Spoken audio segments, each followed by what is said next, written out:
Bir. Hop, hammaga yana bir bor assalomu alaykum do'stlar. Charchamayapsizlarmi? Kuningiz omadli, barakali o'tishda davom etsin. Va sizlar bilan tahlillarimizni davom ettiramiz. Hop, dollar indeksi bugungi kun bo'yicha juda ham kuchli qulash amalga oshiryapti va birinchi o'rinda albatta dollar indeksini tahlildan boshlaymiz. Nimaga desanglar, mana bu maksimum va pastdagi minimum nuqta va holatni ko'rdinglar, narx yuqoriga harakat qildi, tepani buzolmadi va pastga harakat boshlayapti. Pastdagi likvid yechildi va shu tendensiya bo'ylab agar oqim davom ettirib yuborib ketish davom etadigan bo'lsa, katta ehtimol bilan birinchi o'rinda narx 98-700 narx oralig'imizga tushib beradi. Bu qanday ssenariy? Bu tillani kuchli impuls bilan o'sishda davom etishi mumkinligini ko'rsatib beradi. Lekin bugun dushanba bilan juma kuni bilamiz, bozorda ko'pincha aldamchi harakatlar yuzaga keltirganini inobatga oladigan bo'lsak, bugungi kun dollar indeksi 99,400 narxi yuqorisida agar yopilib qo'yadigan bo'lsa, bu shunchaki pastdagi likvid shpilka bo'lishi va tendensiya yana yuqoriga harakat qilib yuborishi mumkinligini ko'rsatib beradi. Bu holatda o'zida tilla maksimumini buzishga harakat qilishi va agar buzolsa maksimum buzib likvid yechishi, agar buzmasdan oqadigan bo'lsa, unda shunchaki tilla yana davomiy selga oqishi mumkinligini ko'rsak bo'ladi.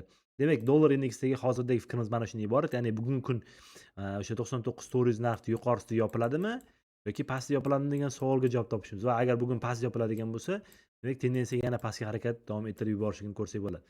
Ana endi tillaga keladigan bo'lsak, tilladagi holat, ya'ni dollar indeksi oqim yuzaga keltirilmagan holatda selga atkat berish kerak edi, lekin dollar indeksi oqim selga yuzaga keltirganligi uchun o'sha narx yuqoriga harakat qilib yubordi va yuqoriga harakat qilib yuborgandan keyin bu holatni o'zida albatta Fibonacci tortilganda bizda bilamiz o'sha 23 zonaga bozor keltiribdi. Ya'ni mana shu nuqta imенно 4400 narxni o'zi juda ham bozorga kuchli qarshilik nuqtasi sifatida amalga oshiriladi. Va o'sha aytayotgan ssenariyimiz bo'ladi. Ya'ni dollar indeksi bugungi kun bo'yicha 99,400 narxni yuqorisi yopiladigan bo'lsa, bugun narx tilla yuqori kelishligi va kuchli razoratdan keyin yana bosim pastga harakat qilishi va o'zini minimum sindirib yuborishligini ko'rsak bo'ladi. Va bu holatda o'zida katta ehtimol bilan agar zona bilan ishlaydigan insonlar bo'ladigan bo'lsa, endi hozir zona bilan fikr bildirib o'tib ketyapman. Katta ehtimol bilan 4230 narxlargacha bozor yana qaytib kelishi, kichik harakat bilan likvid qilib yechib berishi va undan keyingi ssenariyni ko'rish kerak.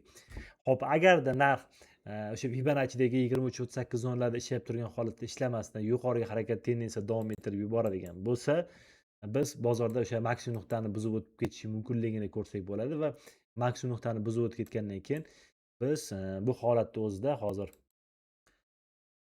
va biz bu holatda o'zida imенно tillaga qaraydigan bo'lsak va tillada fokus qaratadigan bo'lsak, tilla ya'ni o'sha aytayotganimizdek Fibonacci bo'yicha mana Fibonacci'ni tortganimizda, bilamiz Fibonacci bozor juda ham yaxshi ishlayveradi beradi va Fibonacci'ni tortganimizda imенно shu 23-38 zonaga kirib kelganligini ko'rib turibmiz. Bu albatta juda ham kuchli qarshilik zonasi. Bu 0 zonani probit qilishi bozordagi kuchli tendensiya oqimni davom etayotganligidan signal bo'la oladi.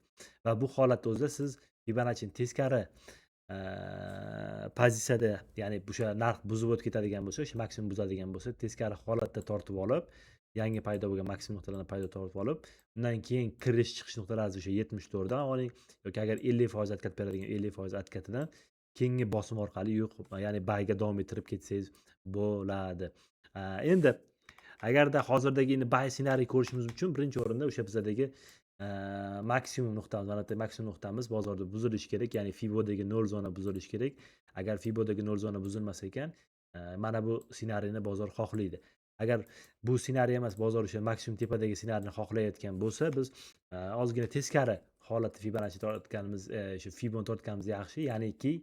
Ya'niki o'sha birinchi paydo bo'lgan minimum nuqta keyingi paydo bo'lgan maksimum nuqta edi va bu holatni o'zida tortganimizda bizada Fibonacci bo'yicha atkat yaxshigina berish kerak edi. Bozor bermagani uchun ham Fibonacci'ni ikkinchi bosqichda tortganimiz yaxshi edi. Ya'ni bu holatda minimum nuqta tortilishi va mana bu holatda tortilishi kerak edi. Bu holatni o'zida ko'rib turibmiz 74 dan yana reaksiya olayotganligi uchun kattaroq impuls bo'ldi deb turib tasavvur qilib turib, ya'ni tendensiya yana davom ettiradi degan holat.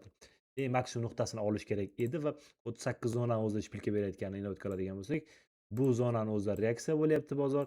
Zonani o'zida reaksiya bo'lganligi uchun narx yana yuqoriga harakat qilishligi katta ehtimol bilan shpilka bo'ladigan zona bu 4500 narx bo'ladi. 4500 narx bo'lgandan keyin 4.504. Undan keyin kichik откат pozitsiyasini ko'rsak bo'ladi va undan keyin yana tendensiya yuqoriga harakat qilishi orqali biz 161.8 zonani bozorda ko'rsak bo'ladi. Bu bizadagi 4.594 zona hisoblanyapti. Agar kuchliroq shpilkasiz harakat yuzaga keltiradigan bo'lsa, bu 4.647 zona oralig'igacha keyingi bosqichda yuqoriga impuls davom ettirib yuborishi mumkinligini ko'rsak bo'ladi. Va yana bir bor takrorlab o'taman, albatta hozirgi turgan holatda 74 zonada paydo bo'lyapti va 74 zonani tag qismida bugungi kunimiz yopilishi kuchli impulsiv selni ifoda beradi va 74 zona yuqori qismida yopilishi tendensiyani yana bayga davom ettirib yuborishi mumkinligidan signal bo'ladi. Bu holatda qanday ishlash kerak? Agarda siz sel ishlamoqchi bo'ladigan bo'lsangiz, minimalniy risk bilan savdo qilishingizni man tavsiya beraman. Ya'ni katta lotda bitim ochib qo'ymaslikni va minimalniy risk bilan. Agarda siz bay tendensiyani davom ettirib, ya'ni bayga ishlamoqchi bo'lsangiz, xuddi o'sha ssenariy, ya'ni minimalniy risk bilan bay boshlab turib, o'sha maksimumlarni buzib turib, откат bergandan keyin yana dalivka qilib turib, taxminan birinchi ushlaydigan take profitingiz 4.500 gacha, ikkinchi ushlaydiganingiz 4.594 zona va uchinchi ushlaydiganingiz taxminan 4.673 zonagacha bozorni tahlil qilib, take profitlaringizni o'sha nuqtaga qo'yib ishlasangiz bo'ladi. Bu albatta bizlardagi qisqacha fikrlarimizdan iborat. Ya'ni agar bayga o'sadigan bo'lsa, mana bu ssenariy. Agar sel davom ettiradigan bo'lsa, demak sel o'sha Fibonaccidagi hozirgi kutib turgan zonamiz bo'ladigan bo'lsa, katta ehtimol bilan birinchi o'rinda agar oqim davom ettiradigan bo'lsa, 100 zona buzilishi bu bizdagi kerakli zona deydigan bo'lsak 4270 oralig'iga birinchi o'rinda tushib berishligi buzib o'tgandan keyin va bu yerdan kichik risk bo'lishi mumkin bayga va undan keyin yana agar tendensiya davom ettira oladigan bo'lsa 161 zona, bu 161 ko'rib turibmiz juda ham поддержка zonaga to'g'ri kelyapti va kichik откат bo'lib turib agar kuchliroq shpilka qiladigan bo'lsa, bu zonamiz 194 zonaga hisoblanadi va biz bu holatda o'zida katta Fibonachini tortib turib, o'sha minimum nuqta qiladigan bo'lsak, katta bozor shakllangan joyni o'zini oladigan bo'lsak, keyingi kutiladigan nuqta va oxiriga o'sha kutilayotgan va keyin kutilayotgan nuqta mana bu 261 ni inobatga olib qo'ysak bo'ladi. Bu taxminan 4083-4105 zona oralig'igacha bozor tushishi mumkin degan signallar berishi mumkin. Agarda kuchli oqim davom ettira olsa. Demak, bayga ham, selga ham fikrlarni bildirib o'tib ketdik.